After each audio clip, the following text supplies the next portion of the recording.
Experiment is quite simple. You will see that on the left hand side I've got a random number generator open. You can just Google for random number generator, and I'm going to generate a random number between 1 and 5. On the right hand side you see I have a list of features, and each feature has 5 different shapes labeled 1 to 5. So I'm just very simply going to use a random number generator to generate the random features of my character. If you like this video and you're interested in getting the full course, you can find it either on Skillshare or on Udemy. Find the link in the description. So, for example, the first random feature I generate is for the cranium, and I generated 2. The cranium is the top of the head, and I've generated a very pointy cranium. This is going to be quite funny. Okay, the next is 1, the jaw. So that corresponds to a square jaw. Next, the nose. I'm going to draw 2 again, a round nose. This eye shape, this eyebrow shape, these lip shapes, and this ear shape. And that's how you can generate a random face. In case you're wondering, there are 78,125 unique combinations. Okay, now that we've generated all these random shapes, we just draw them in very roughly. I also like to draw in the center line, and I like to draw in the brow line and the nose line at approximately 1/3 and 2/3 of the height.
Okay, now that we have the rough shapes in, I'm gonna put in some line art.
When it comes to the hairstyle, I didn't add a hairstyle to our list of features, so you can basically pick any hairstyle you like.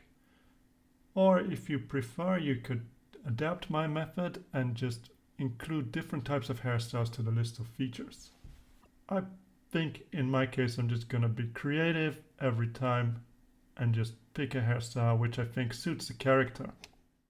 In this case we use the cranium as a guide to how the hair sits.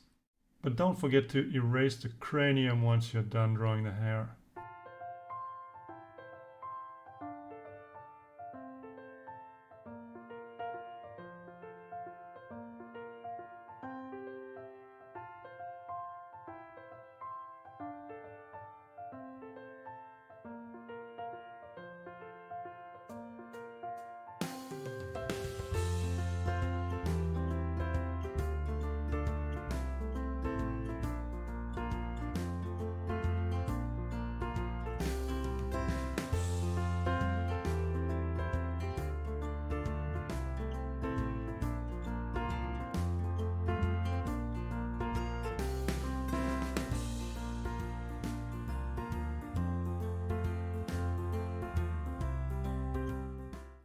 Okay, next let's add some color. Since I'm digital, I'm working with layers and stuff.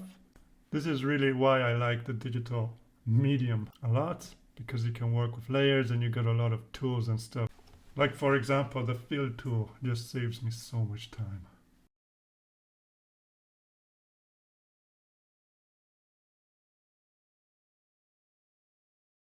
And if you don't like the color you picked, you can just so quickly change the color.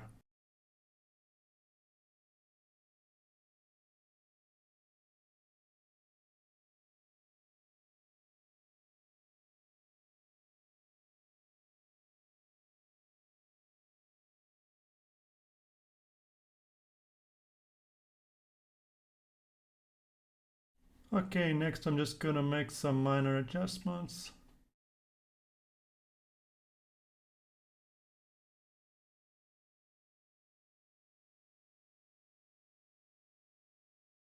And finally, what I like to do is add a shading layer.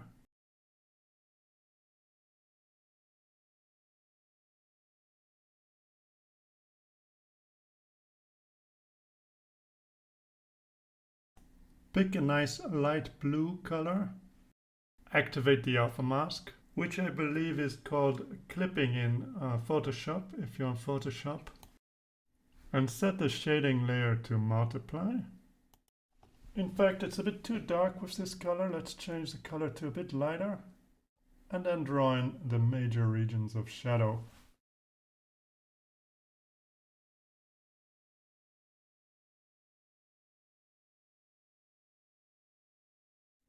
We can use the rough lines to help guide us where the shadow should be.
And optionally, if you like, you can also add in some regions of highlight using a screen layer.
And there you have it.